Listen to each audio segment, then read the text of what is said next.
सुशील कुमार सिंघल जी, tariff को लेकर Donald Trump ने प्रेस कॉन्फ्रेंस की और रेसिप्रोकल जो टैक्स है उसको लेकर हस्ताक्षर उस डॉक्यूमेंट पर हो चुके हैं। क्लियर कट मैसेज है कि किस तरह से टैरिफ को लेकर अब वही बर्ताव किया जाएगा जो देश दूसरे देश कर रहे हैं, वही अमेरिका अब करने जा रहा है। नए टैरिफ प्लान में अमेरिका में नौकरियां बढ़ने की उम्मीद डोनाल्ड ट्रंप को नजर आ रही है, लेकिन आपको क्या लग रहा है जिस मकसद से इस टैरिफ को लेकर स्टेटमेंट दिया गया है, डॉक्यूमेंट साइन हुआ है, आने वाले वक्त में ये अमेरिका के लिए किस तरह से एक बड़ा मददगार कदम साबित हो सकता है?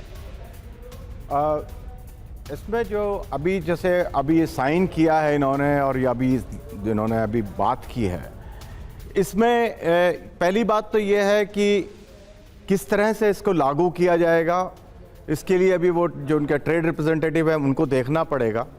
और जहाँ तक इनका अभी उन्होंने और भी कहा है बातें, तो लेकिन जो नौकरियां बढ़ने को लेकर बहुत कन्विंस दिख रहे हैं, कैसे?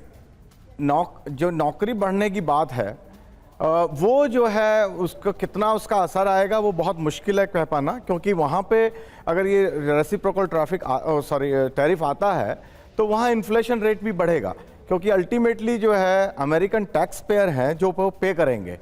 और जहाँ तक भारत का सवाल है, जो अभी सुनने में आ रहा है कि शायद हमने उनको डील ऑफर करी जा रही है कि जिसमें हमारा जो जैसे जापान और यूएसए का जो एग्रीमेंट हुआ है ट्रेड के ऊपर, similar kind of trade agreement के बारे में डिस्कशन हो रहा है। तो अभी कहना कि इसका क्या असर होगा वो बहुत जल्दी है, क्योंकि किस तरह से इम्प्लीमेंट करा जाएगा और क्योंकि ये सब स्टडी करना पड़ेगा उनको, तो इसमें समय लगेगा इस जमाने में। What is your point of view Ravinder ji? दो तीन चीज। सबसे पहली बात तो ट्रंप को टैरिफ इतने पसंद क्यों है? अदर देन द एडवांटेजेस, सबसे मेन चीज है टैरिफ्स के लिए ट्रंप को यूएस कांग्रेस के पास नहीं जाना पड़ता। वो केवल अपनी प्रेसिडेंशियल अथॉरिटी पे इशू कर सकता है अंडर इमरजेंसी इकोनॉमिक पावर्स। सो सबसे अहम चीज ये है कि ट्रंप को अपनी कांग्रेस से कोई अप्रूवल कुछ पास नहीं कराना, खुद ही ऑर्डर पास करना एंड पावर दिखती है। That's one. सेकेंडली, उनके हिसाब से उसने कहा भी अभी, जब टैरिफ ज्यादा लगेंगे तो होगा क्या कि विदेशी कंपनियां अमेरिका के अंदर आके इन्वेस्ट करेंगी और वहां मैन्युफैक्चरिंग करेंगी। कि भाई मानो हमने इंडिया में कोई सामान बनाया 100 रुपए का, वहां जाके उस पर टैरिफ पड़ गया 25 रुपए, 125 अमेरिकन मार्केट में हम कम्पीट नहीं कर पा रहे। उसके बदले क्या होगा, इंडियन कंपनी या जापानी या जो भी चाइनीज कंपनी वो अमेरिका में निवेश करेंगी, वहां मैन्युफैक्चर करेंगी और वो जो वहां बेचेंगी उन पर टैरिफ नहीं लगेगा क्योंकि वो अमेरिकन कंपनी है।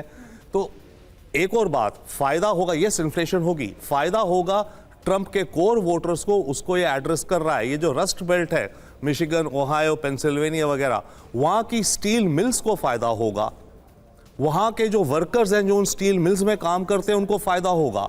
तो ट्रंप कहेगा प्रॉमिस मेड प्रॉमिस केप्ट। नुकसान या परेशानी जो होगी उस स्टील को जो इस्तेमाल करती है अमेरिकन ऑटोमोबाइल, अमेरिकन एविएशन वगैरह, उनकी कीमतें बढ़ेंगी।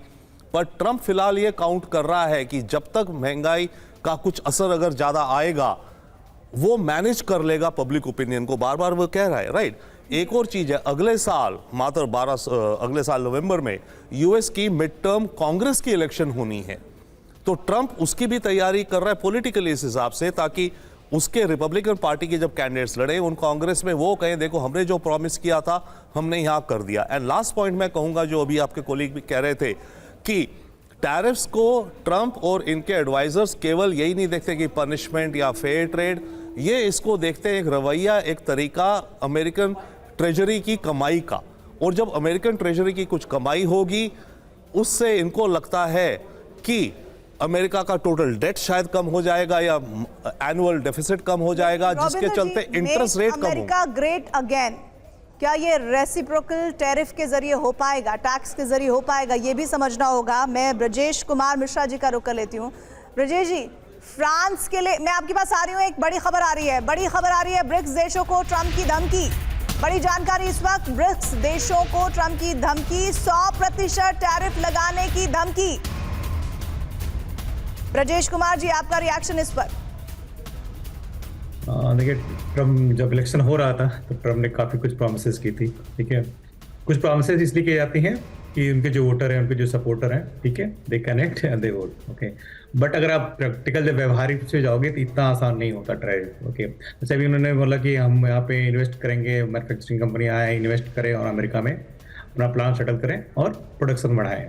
बट आप सोचो कोई प्रोडक्ट अगर 100 रुपीज़ में इंडिया में मिलता है, उस पर टैरिफ 20 रुपीज़ लगता है या 40 रुपीज़ लगता है, कॉस्ट इज 140 रुपीज़, राइट। आप same product that is not possible to build in USA in 100 rupees, 140 rupees, okay. तो यस, एक पॉलिटिकल एक जिनका कमिटमेंट था during the election, something they want to say कि हम ऐसा करने वाले हैं। बट आप जब प्रैक्टिकल पॉसिबिलिटी पे जाओगे तो that is not possible 100%। Yes, आपको कुछ पॉसिबिलिटी होगी जो इन्वेस्ट करेंगे अमेरिका में, अमेरिकन लोगों को स्वाप करने के लिए, दिखाने के लिए हमने किया और एक बेनिफिट हुआ। बट अब वो परसेंटेज काफी कम होगा। ऐसा नहीं कि आप 100% इस तरह बात कर सकते हो कि 100% हम डायरेक्ट बढ़ा देंगे बिजनेस देशों में। आपको पता है कि बहुत सारा ट्रेड होता है इनकी कंट्री के बीच में, तो ये अगर आप 100% टैरिफ बढ़ाने जा रहे हो तो that will be the side effect of America as well. बहुत सारी चीजें अमेरिका भी करता है, आके इन्वेस्ट करता है। जस्ट लाइक अभी मैं एप्पल फोन की बात कर रहा था, ठीक है, यूरोप पे काफी डिमांड होता है। दैट वन साइड आप चाइना को बिल्ड करना चाहते हो, राइट, अगेंस्ट बाईपास करना चाहते हो चाइना को, और अदर साइड और आपके जो फ्रेंड कंट्रीज है like Europe and British country, okay, other side you want to 100% impose the tariff taxes, okay. एक चीज तो क्लियर है, ब्रिक्स को लेकर ब्राजील, रूस, भारत, चीन और दक्षिण अफ्रीका और साथ ही जो छोटे छोटे देश हैं उनको मिलाकर सऊदी अरब और संयुक्त अरब अमीरात, इन पर 100% टैक्स लगने जा रहा है। एक चीज मैं और ऐड करना चाहता हूँ कि उन्होंने 25 पीस का साइन किया है, अभी जस्ट पब्लिश भी हो रहा है, ठीक है, 25% का। उन्होंने बोला कि दैट विल बी इम्पोज 12 मार्च से इम्पोज भी हो जाएगा, ठीक है। और उन्होंने एक कमेटी भी बनाया है कि आप बताओ कि 1 अप्रैल से the committee need to inform कि इतना लॉस क्यों हुआ। लेकिन सुमित, सर मैं आपको रोक रही हूँ सुमित, लेकिन एक बात तो क्लियर है, जिस बात को लेकर कहा जा रहा था कि कुछ रियायत होगी, भारत के लिए भी कोई रियायत नहीं है। ब्रिक्स देशों को लेकर 100% टैरिफ का जिक्र कर दिया है ट्रंप ने। देखिए, ऐसा नहीं है। ट्रेड को लेकर डोनाल्ड ट्रंप की स्ट्रैटेजी बहुत क्लियर है, पॉलिसी बहुत क्लियर है कि जैसे को तैसा, यानी हम पर जितना टैक्स लगाया जाएगा उतना हम उसी पर लगाएंगे। और अभी ये सबसे बड़ा सेटबैक चीन के लिए होगा, क्योंकि चीन की इंडस्ट्री जिस तरीके से अमेरिका में, यूरोप में घुस चुके हैं, जिस तरीके से उन्होंने पूरी की पूरी मार्केट कैप्चर कर दी। मुझे याद है कोविड के समय में कई ऐसे बड़े सैंक्शंस खासतौर पर लगाए गए थे चीन के खिलाफ, लेकिन फिर भी उनकी अमेरिका की मार्केट के अंदर चीन के प्रोडक्ट खुलेआम बिकते रहे। और लगातार ये कंसर्न बना रहा उनकी नेशनल सिक्योरिटी को भी कि देखिए कैसे चीन के प्रोडक्ट लगातार इनकी मार्केट में आ रहे हैं। तो निश्चित तौर पर वो कहीं ना कहीं चीन को लेकर भी बड़े स्ट्रिक्ट कानून लाने वाले। और जैसा ब्रिक्स आपने कहा, ट्रेड को लेकर उन्होंने कहा, क्योंकि ब्रिक्स कहा जा रहा था कि अपनी नई करेंसी लाने की कोशिश कर रहे हैं लगातार ब्रिक्स देश जो हैं, और इसी वजह से वो चाहते थे कि ये भी रुके, क्योंकि डॉलर की सुप्रीमेसी खत्म होगी इससे। तो निश्चित तौर पर उनका फर्स्ट और प्रायोरिटी है अमेरिका फर्स्ट के साथ अपनी इकोनॉमी को फर्स्ट रखना, इकोनॉमी को कहीं ना कहीं डूबती इकोनॉमी को बचाए रखना, ताकि कम से कम वो चीन का मुकाबला कर सके। और आप जितने उनके एक्शंस देख रहे हैं, चाहे वो रूस से लगातार बातचीत करनी हो, चाहे लगातार आप देखें रूस यूक्रेन का जंग खत्म करानी हो, मिडिल ईस्ट में प्रोएक्टिव होना हो, खासतौर पर गाजा के अंदर, ये सारे कदम इसलिए है क्योंकि ना सिर्फ वो अमेरिका की जो इमेज खत्म हो गई थी सुपर लीडर की, सुपर पावर की, उसको रिवाइव करना चाहते हैं, बल्कि अपनी इकोनॉमी को रिवाइव करना चाहते हैं। और यही वजह है कि वो बड़े और आप कह सकते हैं कड़े कदम उठाने के लिए तैयार बैठे। संजय भारद्वाज जी, ब्रिक्स देशों पर भी 100% टैरिफ का जिक्र डोनाल्ड ट्रंप ने किया है, जिसमें सबसे बड़ा जो इंपैक्ट होगा वो भारत, रूस और साथ ही चाइना पर होगा। इस पर आपका रिएक्शन? देखिए, 2-3 पॉइंट मैं आपके सामने रखना। पहली बात ये, बिल्कुल सुमित ने साफ साफ कहा कि ट्रंप जो है वो अपनी पॉलिसीज़ के प्रति बहुत क्लियर है, और इसीलिए वो ये भी समझते हैं कि कहाँ पे दोस्ती निभानी है, कहाँ पे आपको दुश्मनी निभानी है, और इसीलिए उनका क्रिटिसिज्म भी होता है। जहाँ तक ब्रिक्स के सभी कंट्रीज को एक ही पलड़े में रखना, एक साथ रखना, मुझे लगता है कि यहाँ पर ट्रंप सेलेक्टिव रहेंगे। देखिए, ट्रंप का सीधा सीधा टारगेट है कि वो चाइना को एक थ्रेट के रूप में मानता है, और उसी के रिएक्शन में 2-3 पॉलिसी आई। पहली बात, G7 में रूस को वापस लाना, क्योंकि ट्रंप ये बात समझता है कि चाइना और रशिया के बीच में कोई दे आर नॉट अलाई, वो पार्टनरशिप उनमें बढ़ रही थी, उस पार्टनरशिप को कैसे ब्रेक किया जाए कि वापस से रशिया को लिया जाए, पहली बात। दूसरी बात, जहां तक टैरिफ की बात है, ये बात मान के चलिए कि पूरा कोशिश किया जाएगा कि टैरिफ के माध्यम से जो रेवेन्यू अर्न अमेरिका कर सकता है,